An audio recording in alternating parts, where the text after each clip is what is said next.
شريك له وأشهد أن سيدنا محمدا عبده ورسوله اللهم صل وسلم على سيدنا محمد مفتاح باب رحمة الله على ما في أمر الله صلاة وسلاما دائمين بدوام ملك الله وعلى آله وصحبه. Amma ba'd, alhamdulillah, segala puji kita haturkan kehadiran Allah Subhanahu wa taala, salawat dan salam kita haturkan kepada junjungan kita Nabi Muhammad sallallahu alaihi wasallam beserta keluarga dan para sahabatnya. Ikhwan rahimakumullah, kita melanjutkan pembahasan tafsir pada surat Al-Qasas sampai ayat yang ke-20 berkaitan dengan kisah Nabi Allah Musa alaihissalam. Pada kesempatan yang lalu sudah kita bahas bagaimana Nabi Allah Musa alaihissalam bersama dengan satu orang Bani Israel yang berselisih dengan orang Mesir, ya. Dan akhirnya matilah orang Mesir tersebut dan menjadi pembicaraan yang ada di Mesir tentang siapa yang membunuhnya. Hingga akhirnya diketahui bahwa itu adalah Nabi Allah Musa alaihissalam. Wajah ar-rajulun, Allah Subhanahu wa taala berfirman, dan datanglah satu orang min aqsal madinati yas'a. Ada satu orang laki-laki yang disebutkan di sini dalam tafsirnya mukminun min ali fir'aun. Laki-laki tersebut adalah seorang yang beriman kepada Allah Subhanahu wa taala dari keluarga Firaun. Yaktumu imanah, dia merahasiakan tentang keimanannya. Berjalan dari ujung Madinah, ujung kota, yashtad wa yasra' fil masjid. Dia berjalan dalam keadaan tergesa-gesa mendatangi Nabi Allah Musa alaihissalam. Dan dia adalah orang yang beriman, ya. Kita tahu ada surat namanya surat Al-Mu'min, surat Mu'min atau surat Ghafar, ya. Surat Ghafir. Itu adalah mengisahkan tentang ada satu orang mukmin daripada keluarga Firaun yang beriman kepada Allah Subhanahu wa taala. Para ulama menyatakan bahwa tidak ada yang beriman daripada orang-orang Mesir itu ya kecuali 3 orang. Siapa 3 orang?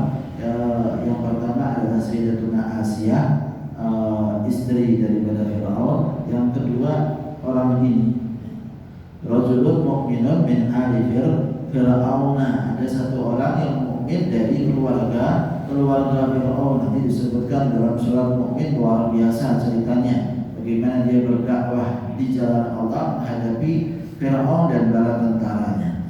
Kemudian yang ketiga tentunya adalah orang-orang tukang sihir, ya. Tukang sihirnya akhirnya kan beriman kepada Allah Subhanahu wa taala, tapi wafat dilakukan terburukanlah oleh Firaun dan bala tentaranya, dibunuh dan kemudian dibiarkan begitu saja dalam keadaan disalib mereka. 3 kelompok daripada orang-orang yang beriman kepada Allah Subhanahu wa taala dari kelompoknya orang-orang Mesir. Sedangkan selainnya adalah orang-orang Bani Israel. Qala ya Musa innal mala'a ya'tamiruna bika liyaqtulu. Wahai Musa, orang tersebut mengatakan sesungguhnya pembesar Firaun ini berusaha mencarimu. Mereka sudah bermusyawarah dan berusaha untuk membunuh kamu karena dianggap telah membunuh orang Mesir. Maka mereka mencari Nabi Allah Musa alaihissalam untuk dibunuh Nabi Allah Musa. Maka keluarga Firaun tahu rencana tersebut, tahu rencana itu, dan dia pun berusaha memberitahukan kepada Nabi Allah Musa alaihissalam agar keluar Nabi Allah Musa. Fakhruj inni laka minan nasihin. Maka keluarlah kamu dari negeri Mesir ini, sesungguhnya aku ini adalah termasuk orang-orang yang memberi nasihat kepada kamu. Ini jujur nasihatnya saya berikan kepada kamu, kepada Nabi Allah Musa alaihissalam, agar keluar Nabi Allah Musa alaihissalam hingga keadaan tenang. Wa kharaja minha khaifan yataraqab. Maka keluarlah Nabi Allah Musa alaihissalam dari Mesir dalam keadaan takut terhadap dirinya sendiri, khaifan. Ya, disebutkan dalam ayat ini khaifan, takut Nabi Allah Musa alaihissalam. Seharusnya Nabi Allah Musa seorang nabi, seorang rasul kan tidak takut, tapi takut Nabi Allah Musa. Anda bisa dapati dalam ayat ini, dalam beberapa ayat tentang bagaimana rasa takut yang juga dihinggapi oleh Nabi Allah Musa alaihissalam, sehingga itu suatu hal yang wajar seseorang takut. Jangan dikatakan bahwa apabila punya hubungan dengan Allah Subhanahu wa Ta'ala berarti tidak punya rasa takut. Tidak. Bisa saja seseorang itu mempunyai rasa takut wajar manusiawi. Hingga Nabi Allah Musa alaihissalam pun mengalami keadaan semacam itu. Khaifan yataraqqab. Beliau merasa takut dengan keadaan itu hingga kemudian keluar sambil melihat-lihat keadaan bagaimana keadaan Mesir yang kemudian akhirnya ditinggalkan oleh Nabi Allah Musa alaihissalam. Yantadiru talab an yudrikahu fayakhudhahu. Khawatir terhadap adanya orang-orang tentara-tentara daripada para tentaranya Firaun yang akhirnya bisa mencarinya dan kemudian menangkap Nabi Allah Musa. Thumma taja'a ila Allah subhanahu wa ta'ala bidu'a li'ilmihi bi'annahu la malja'a siwah. Kemudian setelah itu apa yang dilakukan oleh Nabi Allah Musa alaihissalam? Nabi Allah Musa alaihissalam doa minta sama Allah subhanahu wa ta'ala. Itulah seorang hamba itu ya, semacam itu keadaannya. Qala rabbi najini minal qaumil zalimin. Ya Allah, selamatkanlah aku daripada kaum yang berlaku kezaliman, yaitu Firaun dan para tentaranya.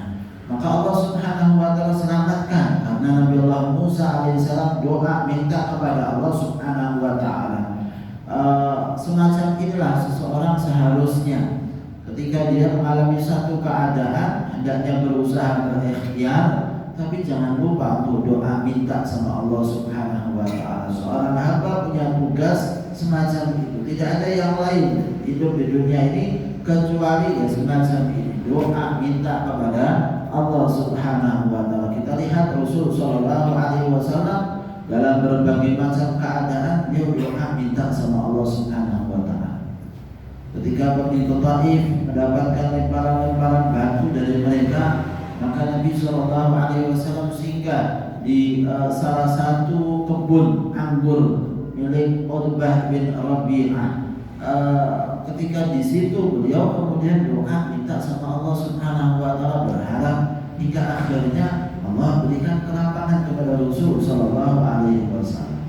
Segala sesuatu hendaknya doa minta sama Allah.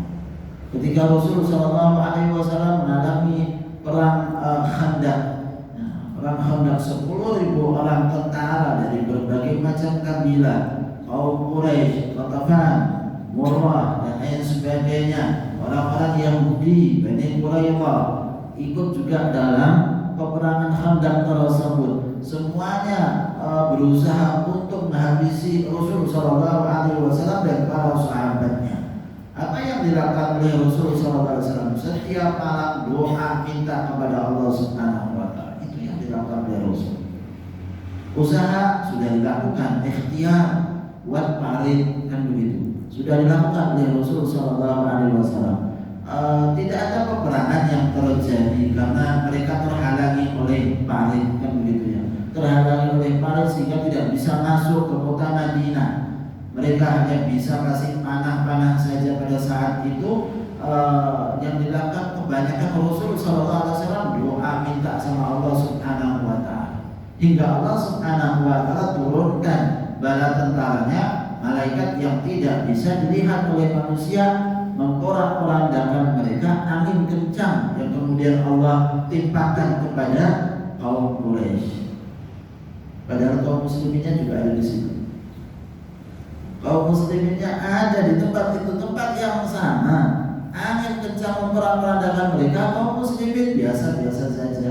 Ada angin tapi tidak memporak-porandakan, tidak menghancurkan mereka. Dingin, ya dingin. Udaifah mengatakan, kata Rasul sallallahu alaihi wasallam, siapa yang mau cari berita tentang keadaan kaum Quraisy, Hudzaifah ditunjuk oleh Rasulullah SAW, kamu berangkat sana, lihat apa yang terjadi pada orang-orang Quraisy ketika berangkat menuju apa yang diperintahkan oleh Rasulullah SAW, langsung hangat tubuh saya. Tidak merasakan dingin, sekalipun angin kencang yang ada di situ, hangat tubuh saya, tidak merasakan kedinginan sama sekali. Sampai kemudian selesai daripada perintahnya Rasul, melihat keadaan orang-orang Quraisy yang akhirnya pada saat itu Abu Sufyan mengatakan, kita ini karena kabut ini sudah nggak ada lagi kecuali besok kita mau pulang semuanya. Mereka mau pulang, rencana sudah mau kembali ke kota mereka masing-masing. Quraisy ke Makkah, ke daerahnya dan lain sebagainya, hingga ditinggalkanlah Khandaq pada saat itu, Madinah pada saat itu. Kembali Hudzaifah berikan berita kepada Rasul. Begitu sudah selesai sampai ke tempatnya Rasul, tugasnya sudah selesai, dingin lagi. Hangat pada saat melaksanakan perintahnya Rasul, kembali ya sudah dingin. Rasul sampai memberikan selimut kepada Hudzaifah untuk kemudian tidur. Akhirnya Hudzaifah sampai pagi harinya. Sehingga kita lihat bagaimana Allah Subhanahu wa Ta'ala memberikan pertolongan kepada hambanya ketika apa? Ketika doa, minta sama Allah Subhanahu wa Ta'ala.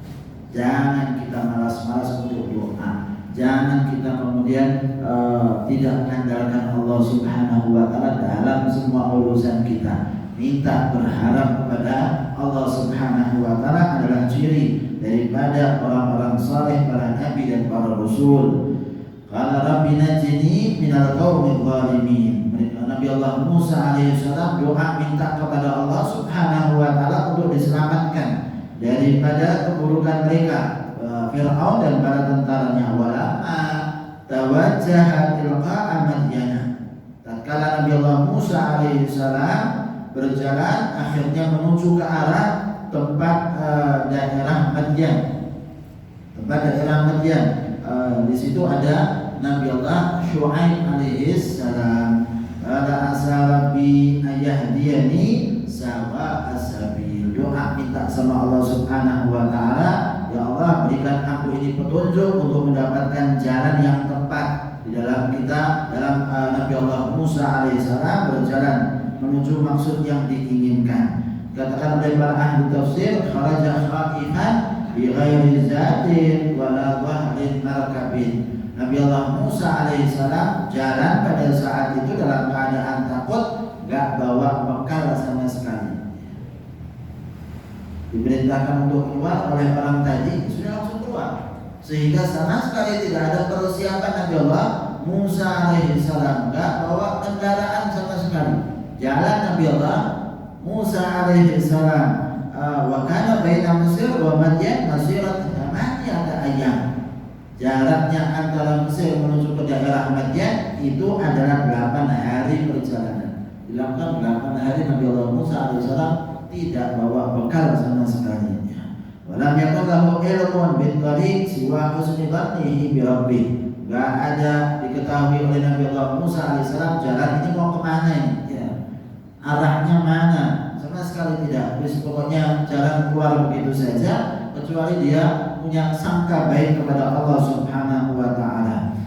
Faba'athallahu ilaihi malakan fa'arsyadahu ila tariq. Maka Allah Subhanahu wa Ta'ala utus seorang malaikat untuk kemudian memberikan petunjuk kepada Nabi Allah Musa alaihi salam. Wa yurwa annahu lamma wasala Madyan kanat hadiratul baqarah tatara'a min batnihi minal hizab li'annahu kana fil tariq yataqawwad wa raqasyatnya. Nabi Allah Musa alaihi salam ketika sampai di kota Madyan, maka Madyan ini adalah daerah yang banyak sekali bakal. Bakal itu istilahnya sayur mayur, ya, yang ada di daerah Madyan. Dan tatara min batnihi minal hizab, karena kurusnya Nabi Allah Musa alaihissalam yang waktu dalam perjalanan hanya makan daun-daunan pohon.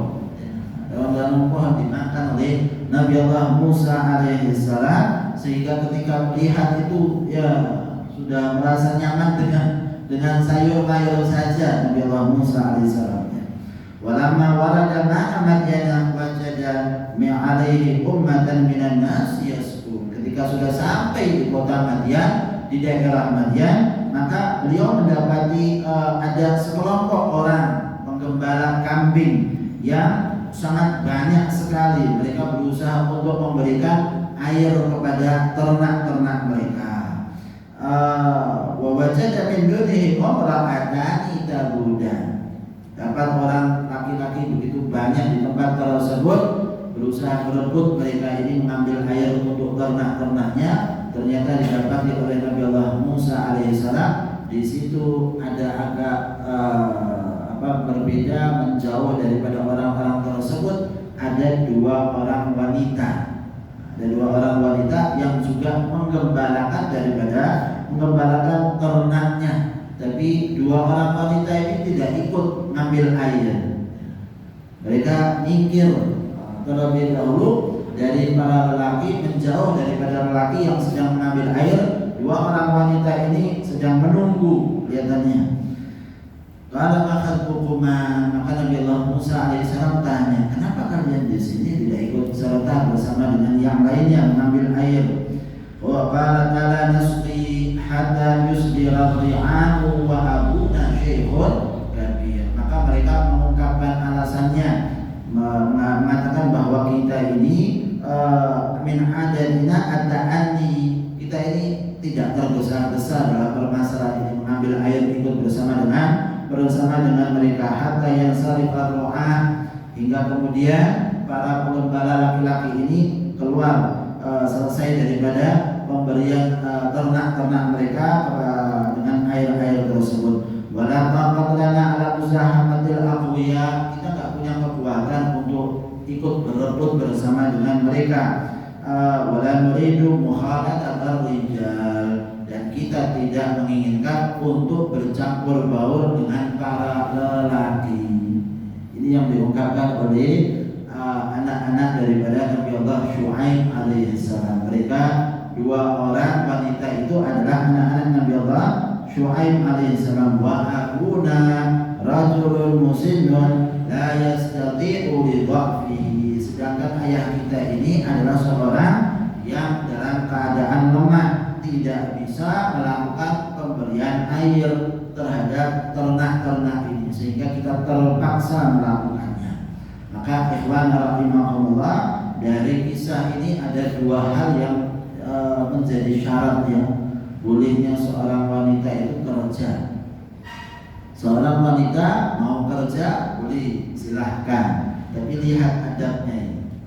Adabnya apa? Adabnya jauh daripada lelaki, tidak ikut berebut bersama dengan para lelaki, tidak tercampur antara laki-laki dan wanita, berusaha menyingkir. Kalau bisa silahkan, kalau tidak bisa lebih baik tidak bekerja dan kemudian menyerahkan perkaranya kepada Allah Subhanahu wa taala. Wa abuna syaikhun kabir, alasan yang kedua, mereka bekerja sebabnya apa? Sebabnya orang tuanya sudah tidak bisa kerja lagi. Ketika keadaan darurat, maka terpaksa mereka para wanita bekerja keluar dari rumah mereka. Dan keadaannya adalah apa? Keadaannya menjauh, tidak ikut bercampur dengan para lelaki. Ini yang seharusnya dilakukan. Apabila seorang wanita ingin melakukan kerja di luar rumahnya, kalau bisa seseorang wanita bekerja dalam rumahnya, itu adalah lebih afdal dan lebih utama. Istri Rasul Sallallahu Alaihi Wasallam, saya lupa salah satu daripada istri Rasul, beliau itu bekerja juga apa? Menjahit sesuatu, membuat sesuatu, dari pekerjaan tangannya dijual. Lalu setelah itu kemudian beliau dapatkan uang sedekah. Kesukaannya adalah semacam itu. Boleh saja, tidak ada larangan dalam permasalahan ini, selama seseorang bisa menjaga dirinya ketika keluar dengan pakaian-pakaian yang tidak menarik perhatian lelaki. Itu satu hal yang harus dilakukan. Kemudian tentunya ya tidak berdandan, tidak menghias diri, pasti tidak memakai minyak wangi yang akhirnya tercium bau orang laki-laki akhirnya bisa mencium bau wangi tersebut. Itu satu hal yang memang harus dilakukan seorang wanita keluar dari rumahnya dalam keadaan wangian sehingga dicium oleh laki-laki yang lainnya, haram hukumnya. Maka semua itu harus dijaga. Kalau seorang wanita ingin melakukan keluar dari rumahnya bekerja, sebagaimana Allah Subhanahu wa Ta'ala tampakkan di dalam ayat ini contoh tauladan bagi seorang wanita yang akan melakukan pekerjaan, yaitu apa? Jauh dari laki-laki dan dalam keadaan terpaksa. Ayahnya dalam keadaan sudah tidak mampu lagi untuk mengairi dan memberikan minuman kepada ternak-ternaknya. Walidzalika ittararna ila an nasqiya bi anfusina, sehingga terpaksa kita ini akhirnya yang memberikan minuman, memberikan air kepada ternak-ternak kita ini. Qala Abu Hayyan fi i'tidar Musa mubasharatiha as-saqya bi anfusihima wa tanbihun ala annahuma abahuma la yaqdiru ala saqi shaykhukhatihi wa kibarihi wa istidafan li Musa fi i'anatihima. Dan itu sebagai salah satu isyarat sebetulnya dari para wanita tersebut dengan mengungkapkan alasan semacam itu, suatu hal yang kemudian dipahami oleh Nabi Allah Musa, yang maksudnya minta tolong sama Nabi Allah Musa untuk mengambilkan air walaupun tidak bicara mereka. Ini satu hal yang juga perlu diperhatikan. Bagaimana Nabi Allah mereka mengungkapkan alasan-alasan semacam itu, tapi tidak minta tolong sama Nabi Allah Musa. Tapi paham Nabi Allah Musa alaihissalam bahwa mereka seharusnya ditolong. Fasaqalahuma tsumma ila dhilli. Maka akhirnya Nabi Allah Musa alaihissalam yang memberikan air, ambil datang ke tempat tersebut, kemudian memberikan air kepada ternak-ternak mereka, para wanita tersebut. Setelah diberikan, lalu pulanglah mereka para wanita tersebut dengan membawa ternak-ternak mereka. Tsumma tawalla ila dhilli. Maka kemudian setelah itu Nabi Allah Musa alaihissalam bernaung di salah satu naungan pohon. Faqala rabbi inni lima anzalta ilayya min khairin faqir. Nabi Allah Musa doa lagi, minta sama Allah Subhanahu wa Ta'ala, Rabbi, Tuhanku ya Allah, ini sesungguhnya aku lima anzalta ilayya, terhadap apa yang Engkau turunkan kepada aku, min khairin, dari suatu kebaikan, faqir, aku membutuhkan ya Allah. Butuh Nabi Allah Musa alaihissalam dengan suatu hal kebaikan yang diberikan oleh Allah Subhanahu wa Ta'ala. Apa kebaikan? Ya makanan. Harta itu khair. Kan disebutkan dalam ayat Al-Quran tentang kata-kata khair yang ada dalam ayat Al-Quran, terkadang diartikan di situ adalah harta. Ya. Harta manusia itu adalah khair. Maka Nabi Allah Musa alaihissalam doa minta sama Allah, Rabbi inni lima anzalta ilayya min khairin faqir. Ya Allah, sesungguhnya aku ini butuh terhadap karuniamu, kebaikanmu ya Allah. Wa ila ta'am, terhadap makanan, sehingga aku bisa menahan daripada rasa laparku. Talaba minallah ma yaquluhu wa kana qad ishtadda alaihi al-ju'. Nabi Allah Musa alaihissalam doa minta sama Allah Subhanahu wa Ta'ala untuk memberinya makan. Karena sudah sangat lapar Nabi Allah Musa alaihissalam. Perjalanan 8 hari 8 malam dilakukan oleh Nabi Allah Musa alaihissalam, makan hanya dedaunan saja. Sehingga wajar seseorang seperti Nabi Allah Musa doa minta sama Allah Subhanahu wa Ta'ala. Doa apa? Walaupun doa yang sifatnya duniawi, walaupun doa yang sifatnya duniawi, kita minta berharap kepada Allah Subhanahu wa Ta'ala. Maka ini doa adalah doa yang manjur. Hendaknya seseorang doa semacam ini. Kenapa? Pagi hari Nabi Allah Musa alaihissalam datang dalam keadaan tidak punya makan, tidak punya tempat tinggal, tidak punya keluarga, tidak punya harta sama sekali. Sore harinya punya semua. Sore harinya semuanya punya. Doanya pagi hari, Rabbi inni lima anzalta ilayya min khairin faqir. Ya Allah, aku ini terhadap kebaikanmu ya Allah, aku merasa butuh. Aku merasa butuh. Butuh apa? Butuh segala sesuatu yang diperlukan oleh manusia, wajarnya bagaimana? Nabi Allah Musa alaihissalam sudah dalam keadaan semacam itu, minta kepada